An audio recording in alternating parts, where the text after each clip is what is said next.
post-World War II, this whole region has basically been impacted by like US military. It's a strange thing to have somebody else's military like in your country, right? It's like bizarre, but it's become something that is normalized that we could have these like US troops in Okinawa or in South Korea.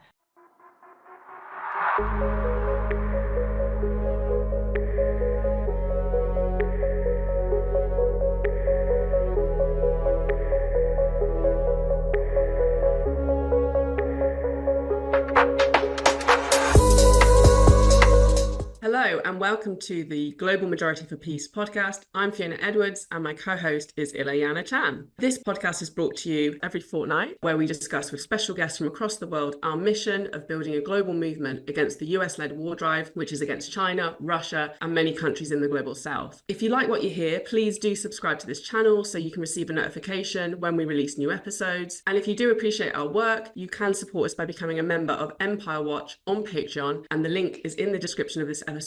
Needless to say, your support is absolutely vital in building this movement. We are so excited to introduce our special guest for this episode of Global Majority for Peace, Dae-Han Song. Dae-Han Song is part of the team at the International Strategy Center in Seoul, South Korea, and a member of the No Cold War International Committee. He is a prolific writer on peace in Asia. Dae-Han, welcome to the show. Hi, thank you for having me. Look forward to the conversation. The pleasure is really all ours. And I just want to start, actually, Dae-Han, with the fact that in May 2024, this year, you wrote a dossier in collaboration with the Tricontinental Institute, which is on the theme of the new Cold War is sending tremors through Northeast Asia. And this dossier, which everyone should check out and read, it's available on the Tricontinental website. It details how the United States is deliberately destabilizing the region through various military, economic and political measures. And you make clear in the dossier that the entire US ruling establishment, whether that's the Democrat or Republican wing of it, are committed to this war drive and are unified behind the ultimate goal of the United States ruling class, which is to stop the rise of China. So we've got a US election coming up, and I think there is some confusion about what is at stake when it comes to US foreign policy, with some commentators and political forces, I think, underestimating how threatening Trump's agenda is, with some even claiming he's an isolationist or even anti-war. So I wondered if you could just start by setting the record straight on this for us.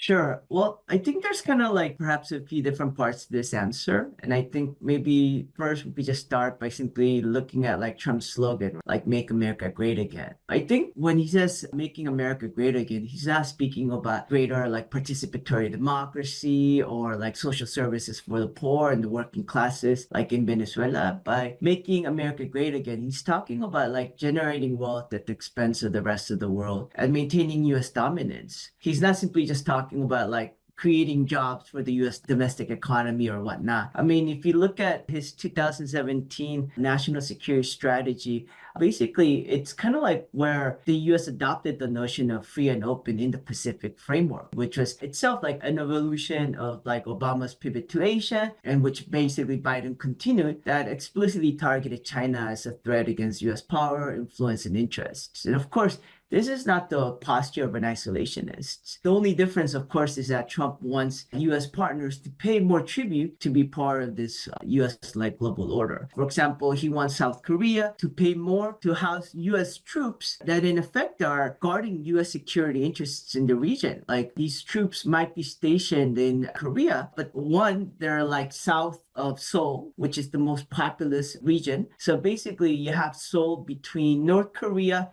and where the US troops are stationed, which is further south in Pyeongtaek.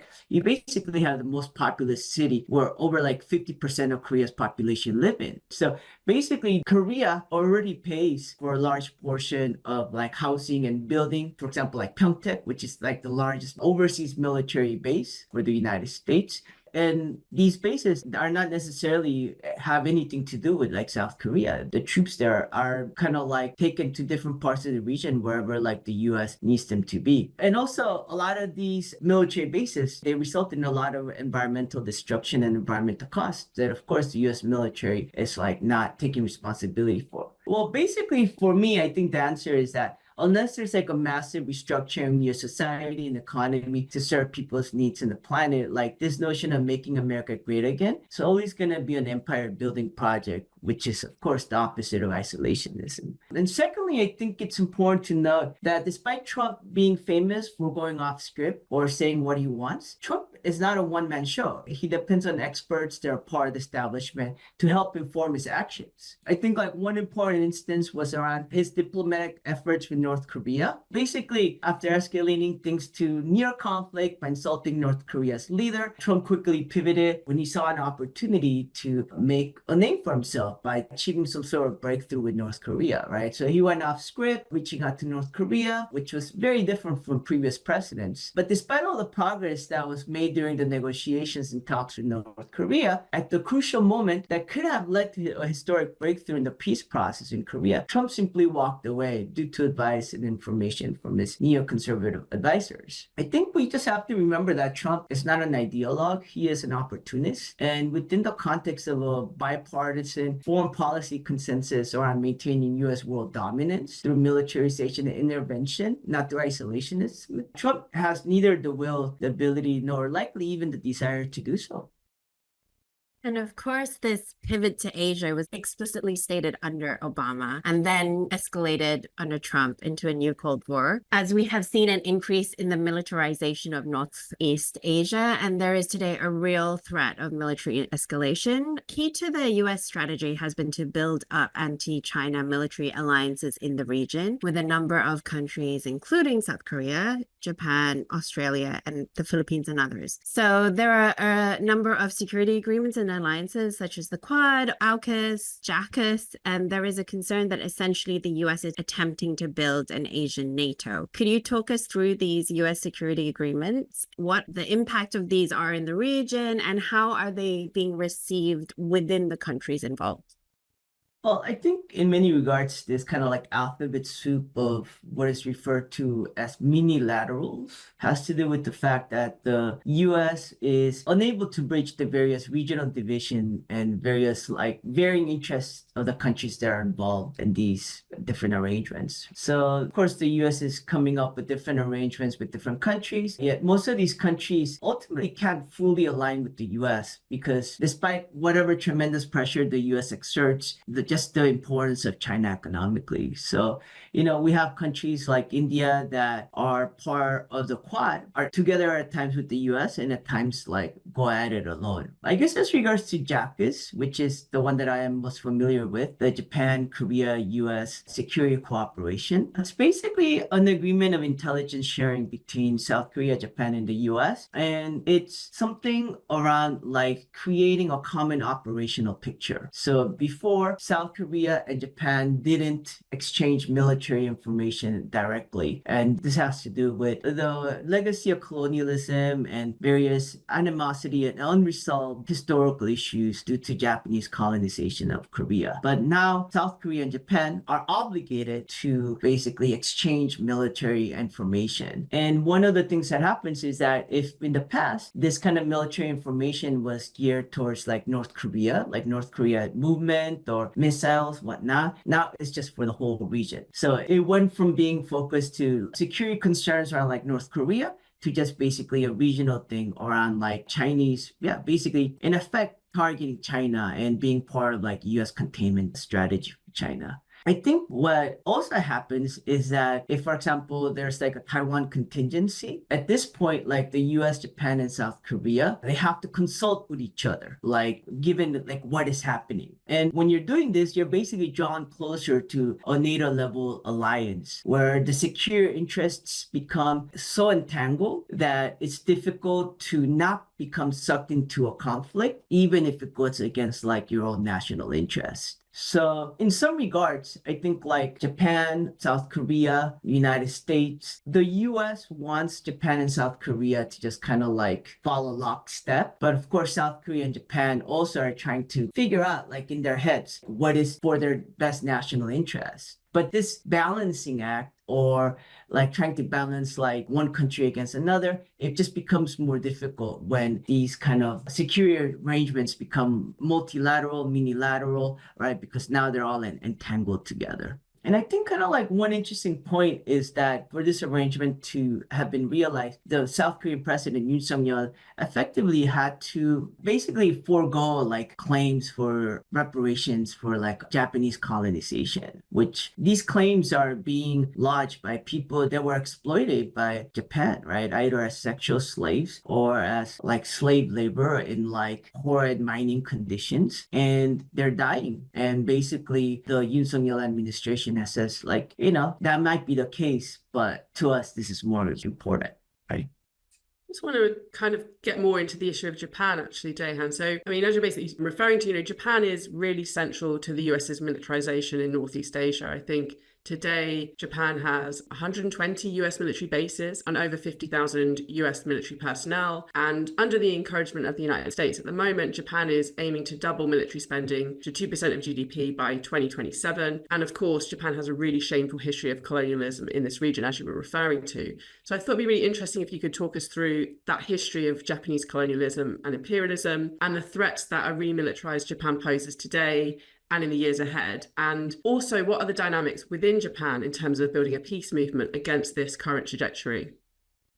Well, I guess just to kind of give a brief background, it was Japan that kind of like first industrialized in the region and through what was called the Meiji Reformation. And I think this, in many regards, this kind of like westernization of Japan was triggered because they started seeing how China was brought to its knees by the West. China, which in effect was the most advanced civilization in the region, was basically humiliated by the West. And the Meiji Reformation basically unleashed like massive industrialization process, and that ultimately like fueled Japan's hunger for like natural resources and territories. So in effect, you basically had Japan that just wanted to become like the West so that they don't become defeated and humiliated like China. And I think one of the expansions that it did kind of like to fulfill its desire for more natural resources and whatnot was to the Korean Peninsula, which it colonized for about roughly 40 years. And of course, beyond like discrimination and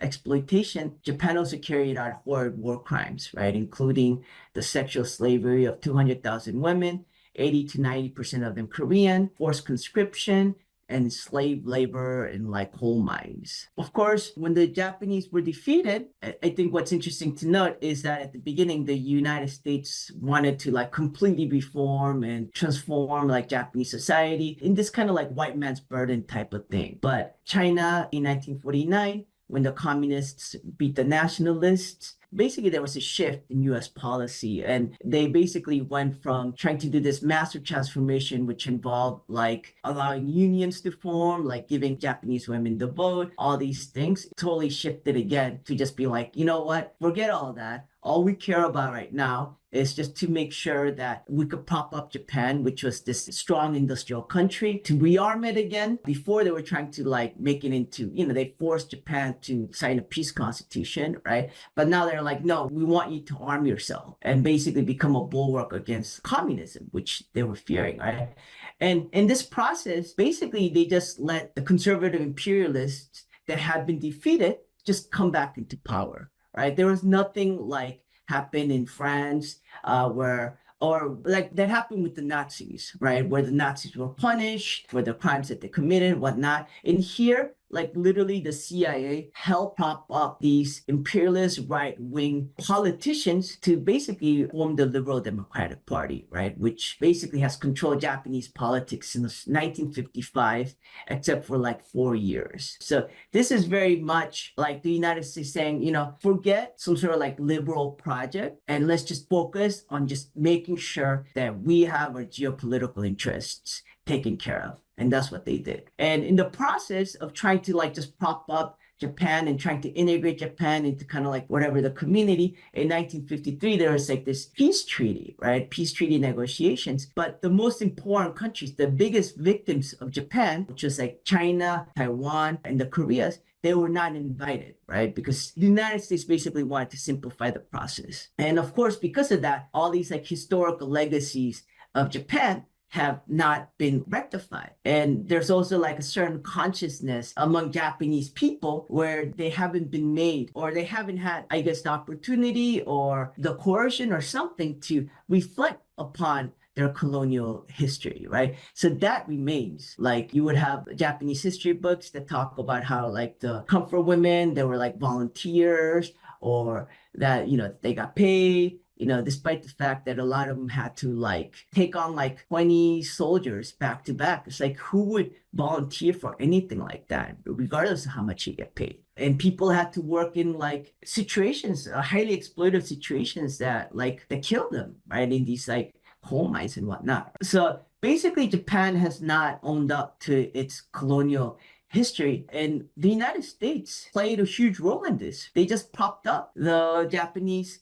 right-wing imperialist. That's why you have this kind of like strange phenomenon, which at the beginning for me was like highly bizarre, where you would see right-wing Japanese imperialists flying the equivalent of a like Nazi swastika, the rising sun flag, and at the same time being pro-American, right? Which is bizarre, right? Because it was the US that defeated this empire that you're reminiscing about. So there's this weird thing that happened because to some degree the US allowed the right wing to stay there and to prosper, right? And to stay in power for so long. So since this kind of reversal happened, the US has been pressuring Japan to rearm itself. But of course, the Japanese public has been reluctant just because of the massive amount of death that happened that is seen as senseless. I think it's kind of interesting. I was watching this movie, I think it was called Godzilla 01. And you think Godzilla movies are just these kind of like stupid movies, but it's just very interesting because within the movie, there's always these hints as to how Japanese people view the war. They saw the amount of senseless deaths where they're fighting Godzilla and they're saying, hey, look, this time at least it's not a senseless death, unlike before when we had to go into the battlefield and die these senseless deaths, right? So it's just very interesting. So despite Japan, in effect, not wanting to rearm itself, or most of the Japanese population, the US has been constantly pressuring it to do so. And of course, now it's moving towards, I think, like doubling its military spending, trying to hit 2% of its GDP, acquiring like Tomahawk missiles that could hit like the coast of China, things that go beyond this kind of like notion of self-defense, right? And even the notion of self-defense, now it's becoming like collective self-defense. So it's no longer about defending yourself from attack. Now it's like, hey, if this other person that we have a treaty with or some sort of secure arrangement with, if they get attacked, then we could also like intervene, right? So they're constantly like without actually amending the Constitution, they're just reinterpreting it as to the degree where it almost becomes like a meaningless word. And they're reclassifying what your national interests are or what your security is to abstract levels. So in some regards, these are the movements that Japan is doing to like remilitarize itself. And of course, when Japan has not come to grips with its colonialist history, that's scary for countries like Korea and countries that are nearby countries that suffered under Japan. And Japan is kind of like going back to the past, right? Like flying their like Nazi swastika or like red rising flag sun proudly. So yeah. I mean, in many ways, it's not something that people just accept without anxiety. Wow, that's so fascinating and horrific to think you were saying 80 to 90% of the comfort women were Korean.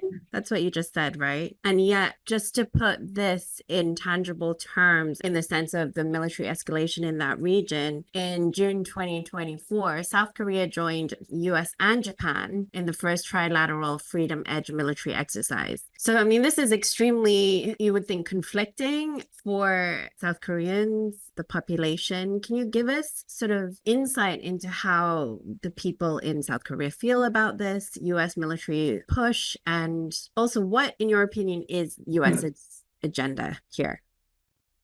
Sure. I mean, I think like to try to understand like what is South Korean public's kind of like understanding, it's important to understand that in many regards, South Korea is a US creation in many ways. It's a controversial statement to make, but if you look at the history, I think a lot of people think, oh, the Korean War must be like the US Civil War, like, oh, there's these like communists and there's the capitalists and they all had different cultures and, the North Koreans must have always been like that and South Korea must have always been like that and they went to war because different societies, different interests. It's like, no, it's nothing like that. Korea was arbitrarily divided by the United States in 1945, and 5 years later, it went into war. So there is no like 300 years were separate institutions and cultures in whatever form. What happened was the United States came in, and after Japan left, and basically propped up the Japanese collaborators in the southern side. And despite the fact that there were these burgeoning democratic movements, there was something called like people's committees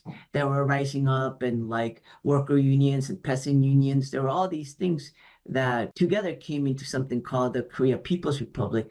The United States didn't care about any of that. All they saw was that, hey, look, there's this reviled minority of Japanese collaborators, or those that collaborated with the Japanese. And basically, they could be like the collaborators for us, for the United States. And in effect, South Korean history was very heavily shaped by that. Like before the Korean War happened, the left was almost completely wiped out. Like tens of thousands of people were just like gathered up and just like shot in the back of the head and just dumped into a ditch. So you're talking about, like, in many regards, I think it's Bruce Cummings that says that there really was no basis for this US vision of like capitalist democracy in South Korea, right? Because most South Koreans were just like poor peasants, that didn't care about private property. So in that regard, a lot of people say it was the experience of the Korean War that actually made possible like the authoritarian anti-communism that took place, that shaped a lot of like South Korean consciousness. I mean, South Korea,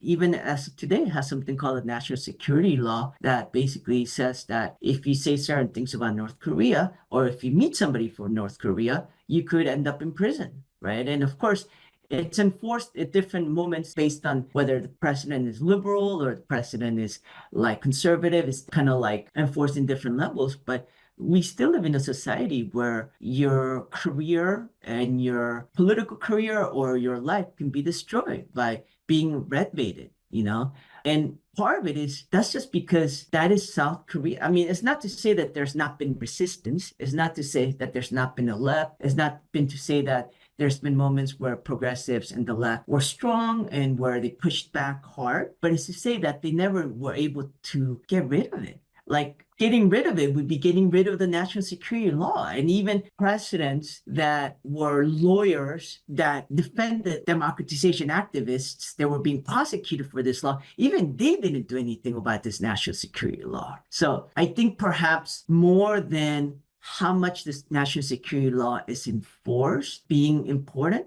it's more about the fact that it just cannot be taken out. The vestige of it still remains, right? And this is like a law that was created under Japanese colonialism. This law still remains to this day, and that's wild, right? And I think to some degree that gives you a glimpse both into what the South Korean public mind is and what it is limited by. So when you ask, like, how do they understand it? I think South Koreans, to one way or another, we just had to get used to living in this kind of like constant tension. Like you can't be bothered and like shocked every time like North Korea like shoots a missile or whatever, right? But what's interesting is that that doesn't mean that it's not taking a toll on people's minds, that is not on people's minds, right? I think last year sometime there was a false alarm where North Korea had launched a rocket and they were saying that debris was falling into Seoul. And of course, it just created a massive, like it just had a huge impact, right? Everybody was just like, shaken. And then later it was like, oh, it was a false alarm. They didn't shoot it across anywhere in that trajectory, right?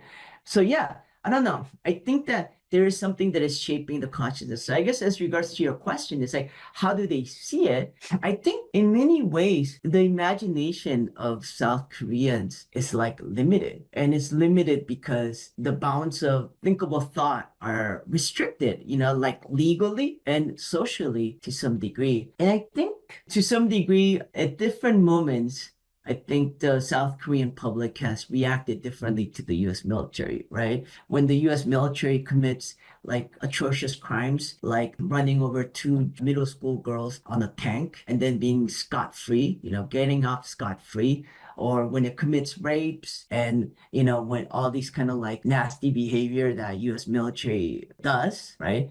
When those things happen, of course, the Korean public's mind is like, shoots up. But the Korean mind is also like impacted by, in effect, being a country that was shaped by the United States. I mean, the US military has been here the whole life of South Korea. And the US has been South Korea's older brother or so-called older brother its whole life. It's not like 10 years. It's literally since its birth. It was there. It was there when it was born and it's here still now. So that does something to people's psyche. Thanks so much, Dae-Han, for that. I mean, this is just not a perspective we hear about in the West at all, just the extent of, the long shadow of Japanese colonialism and now, the impact of US imperialism today. It's just not really part of the public discourse at all. And the other thing is also the understanding is even less on the issue of North Korea, because in the dossier you've written about the new Cold War in Northeast Asia. You explain that North Korea is presented as a bogeyman. And just to quote you, actually, you say North Korea has often been touted as the reason for increased militarization. This has always been a fig leaf for US containment strategies. And then you go on to say the two main justifications for increased US and allied military capabilities in Northeast Asia are the threat posed by North Korea and the need to defend Taiwan. Yeah, and as I said, I just don't think North Korea is a country that is very well understood in the global north. For example, there's very widespread perception that the people of North Korea are just mindless drones. So I just wondered if you could explain what is really going on here. Why is the US so focused on North Korea? And could you also speak to any misconceptions that you think there are about this issue as well? Sure. I think like there's a great book written by the director of Los Alamos laboratories, which is like they develop nuclear weapons basically. And his name was Hecker, and he wrote this book named Hinge Points. And what he does is he basically details the diplomatic trajectory between North Korea and the United States. And this is not like a pro-North Korean person, right? He's like literally a nuclear scientist for the United States. He's like a nuclear expert. He's like the director of one of the main labs for this stuff. And he basically says, in effect, that it's the United States that has derailed the peace process again and again, either because it goes against kind of like its ideology or because it's not been able to get it together because of various like political factions or whatnot at different moments. But in effect, the argument that he makes is that North Korea has been pursuing peace and normalization with the United States ever since like the 1990s. Right? Ever since like the mid 90s, it's been pursuing it. Of course, it's not been pursuing it in the way that the United States is used to, which is being like, hey, look, I'll do whatever you want me to do. What do you want me to do? I'll do it all so that you could be my friend. For North Korea, it's not like that, right? North Korea is like, look, we want to normalize relations with the biggest bully in the world, the strongest, biggest bully in the world that is like suffocating us. We want to be friends with. Why? Because they see that the region is changing, right? The region is changing, right? South Korea and China are like normalizing relations. Like this is in the 90s, right? They're seeing all these things changing around them. China is normalizing relations with the US, all these things. And to some degree, the collapse of the Soviet Union, North Korea starts to see that it's like becoming isolated. And despite the fact that the United States basically had a scorched earth policy in North Korea, despite the fact that it basically razed most of its cities down to the ground. Despite all that, like to some degree, like North Korea like saw the writing on the walls and says like, yeah, we can't just be the lone person that's standing up to the United States. But they wanted to do it from a position of strength, right? And what was a position of strength? It was the notion of a dual track approach, right? One, it's like diplomacy and negotiations. And when that breaks down, then move into like developing your nuclear weapons, right? When you reach a certain level of development in your nuclear weapons, go back to the diplomatic track. And, if the US just kept going on the diplomatic track, there would have been a peace treaty. North Korea would not be where it is today. The relationship would not be what it is today. But if you look at the historical record, again and again and again, it was the United States that basically either when presidents changed, decided to change their approach to North Korea, or a lot of these like neocons that advised them would either mislead them to be very much influenced by their worldview, not by objective facts about North Korea. And yeah, they would like derail the process again and again. So I think like one big misconception is this notion that North Korea has never wanted peace and is only wanted nukes. It's absurd. Like, what country just wants nukes? It's like you could either like have no need for nukes, or you could just be holding on to this gun and be afraid. And it's like, it's a completely ridiculous notion, right? It's like absurd. It blows the mind that people, and of course, how do you justify? You just justify by painting North Korean leadership as being like bizarre and like, whatever, like inscrutable and all these things. But they're nothing like that. In fact, they're very good at diplomacy. Otherwise, they would not have survived under the thumb of the United States for like nearly 70 years, 70, 80 years. So I think like there was Bruce Cummings, I think, said something along the lines of like how the news just has like short-term memory, right? Nobody actually looks at the history of the diplomatic process with North Korea, because if somebody did, it's just the facts are all there. It's not even opinion. But the moment where the processes have broken down, I put in great detail, which, that's what Hecker calls the hinge points, right? At the hinge points, the United States made the bad choice. And then it just brought us to North Korea developing more and more and more and more nuclear weapons. And of course, I think a lot of the world wants North Korea to like get rid of its nukes, right? But that's also absurd, right? Why would you put down your gun when you have like everybody pointing a gun at you? Like, why would you denuclearize the weakest countries when the biggest countries can like reduce their stockpile and still have plenty of weapons to blow you up like many times over? It's completely ridiculous.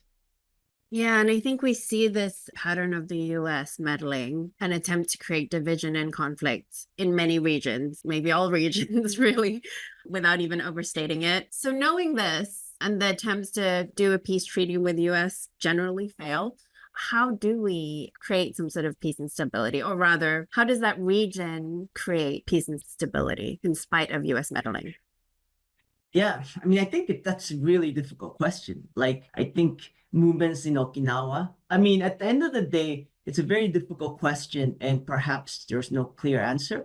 But I do think there's a starting point. And I think the starting point is to connect and strengthen frontline struggles. For example, somebody in Seoul, it might not be in their consciousness around like a US military base in Pyeongtaek, but somebody living in Pyeongtaek definitely feels the burden of having a US military base there because of the environmental pollution they create, because of whatever, right? Or whatever is happening. Okinawa is the same thing, right? Okinawa was sacrificed by the Japanese, where it's like, I don't know, something like 1% of the landmass of Japan, and it carries like 70% of the US military within its 1%. The mainland Japan just completely sacrificed Okinawa. And so maybe you have people in mainland Japan that is not of great interest to them, like the US military, but it sure is to Okinawans. Right, it sure is when recently a U.S. soldier raped a minor, right, kidnapped and raped a minor, right? So those things matter. And so I think to some degree, the beginning step has to be to starting with those that are directly impacted by militarization. I think there's also like different approaches. For example, I think like Okinawa, one of their things is around like environmental destruction, the environmental destruction that is happening because they're trying to basically move a military base to this bay where these kind of like endangered animals, whatnot, that kind of like swim through it. So they're making arguments around like the environment, right? Like people in Hawaii are making arguments around like the environment against like RIMPA. So I think we have to start with those communities that are impacted. That's where we get to collect their stories and share it with people and make the impact of militarization something real, right? And not just some sort of like kind of like abstract anxiety that you have at the back of your head. So yeah, for the International Strategy Center, I think that's one of the things that we're trying to do. We're trying to connect with, last year or this year, we went to Okinawa to the Peace March that they have every year. Like the No Cold War is going to have an event bringing peace activists from the region in conversation with each other. I mean, this is the beginning, but of course, it's not easy. It's like a big mountain. It's a huge mountain that you have to climb. But I think basically just going in that direction is the beginning of it. And I think a strategic starting point is, in my opinion, moving away from notions of war as this kind of like abstract thing and much more specifically into how it impacts like frontline communities. Absolutely. And then just actually the final question, or almost the final question that I wanted to ask you, penultimate question, is actually about if you could talk us through the social, political and economic impact of the US's massive military presence in Northeast Asia. What are the human consequences of this? And also, how does this differ from China's regional impact, which is much more focused on economic cooperation, trade, investment, etc.? I mean, I think like basically like post World War II, this whole region has basically been impacted by like US military. It's a strange thing to have somebody else's military like in your country, right? It's like bizarre, but it's become something that is normalized that we could have these like US troops in Okinawa or in South Korea, whatever. Like one can talk about like the environmental destruction. Like there was a base, the Yongsan Garrison that is in Seoul that basically takes up about the space as large as Central Park, like in Manhattan, and basically takes up about property that is about as valuable as that. And this was like, of course, it's like strategically located, near the Han River and all that stuff. And it used to be a Japanese military base that the US took over, right? I think like there's this one photo that is like so symbolic of like what happened and how South Korea formed. And in this photo, basically you have two photos and you have these US military like hoisting down the Japanese flag. And then next to it is another one hoisting up the US flag, right? They're not hoisting up a Korean flag, they're hoisting up a US flag. But yeah, I mean, like what? There's like DDT, there's like jet fuel, like spilling into like the groundwater. There's like farmers that are kicked out of their land so that US military can live as if they're in the US suburbs. Korea, I once went inside of one of a US military base, and the inside of a US military base and the outside of it is like a different country. Seoul is all buildings, it's super dense, all buildings. When you go inside, you got homes that are just like one-story homes, right? And they're all spread out like a US suburb, right? That's the land that they're taking up. And it's also the land that they're polluting, whether it's like basically burning cans of DDT that they were using in Vietnam, right? Agent Orange, or whether they are, there's like a jet fuel kind of like station that basically is leaking because where the oil is stored is basically rusting and, it's dripping into the groundwater. Like you could go to like a neighborhood and if you see it, you know what it is and you can find it. You could see basically like every day they're pumping water out of there and that water has like jet fuel in it. Right? And it's just out in the street where they're doing this. Like I think in different places it's like different impacts, right? Like I mentioned, like in Okinawa, like there was a rape and Japan hid it from the local government. Like I think it happened in December and they just found out like a few months ago or whatever this year. Several months passed before they found out. I mean, beyond all that, I think perhaps the biggest impact is just kind of like, I don't know if the word is self-respect, but just being okay with having a foreign military in your country is bizarre. Oh, yeah. And of course, the second part of that question, which maybe wanting to sort of end in like a positive way, but not to lead the question, is more Sure. What is your insights into China's regional impact? Sure. I mean, I think as regards to China, I think in many regards, of course, they're not like the United States, right? They don't have like military bases abroad. They don't have their military station in parts of the world. They're taking a different approach with the world, with their foreign policy, right? They're trying to play roles and try to solve the world's problems. And they're trying to rise in a respectable manner, right? In a way where they're leading and where they can be respected by the rest of the world. So I think perhaps for a country like South Korea, oftentimes because South Korea is like right next to China, for example, like the Philippines is right next to whatever, the South China Sea, like all these things, in many ways, we both have like a different dynamic with China than say like Africa or Latin America, because there is more of a feeling of threat, like a threatening feeling. And some of it is unjustified, right? Some of it is either like stereotypes and ignorance, right? Like looking down at Chinese people. Some of it is like absurd, right? Like, for example, Koreans getting angry that like Chinese people are like claiming kimchi as possibly being like created in China, right? And being angry about that. So yeah, I don't know. I mean, to some degree, I think that South Korea's status quo has been very much developed kind of like under the US, and to some degree, like South Korean society, South Korean people, South Korean culture has had to, whatever, at different moments, make the sacrifices and make all the things that they need to get where they are. And where they are is something that is nestled pretty deeply in like American culture and American economy and whatnot. So I think it's just interesting, like what Koreans need to do is able to look at China and distinguish between the things that are hyped and the reality. And I think that's maybe something also for the Philippines. I think the Philippines right now has like strong anti-China sentiment, right? And it's because of the various conflicts that are happening in South China Sea, where some of them are calling China imperialists. But it's like China really imperialist, right? It's like this is a regional dispute. This is like maritime land, whatever, maritime territory dispute. But is it imperialism? You know, it's kind of a crazy word to use when the other imperialism is like dumping, like we're killing 2 million people in the transatlantic slave trade, or like all the crazy stuff that they have done, right? So I don't know. I mean, I think to some degree, people need to have a realistic understanding of China, including like its efficiencies. But I think what it means to have a realistic view of China at the moment is to understand not only the negative, which is all that the media is focused on, and understand the other aspects, which is like 80% of it is like not being told. And people need to understand that, right? To be able to better understand China, but be better able to understand and even navigate like China's ascent. Yeah, thanks very much, Dae-Han, for sharing those insights. And just finally, just in terms of people who are curious about finding out more about this region and its place in the world today, is there anything that you would recommend for people to read? You know, any other recommendations you have to sort of inform and inspire the anti-war movement today?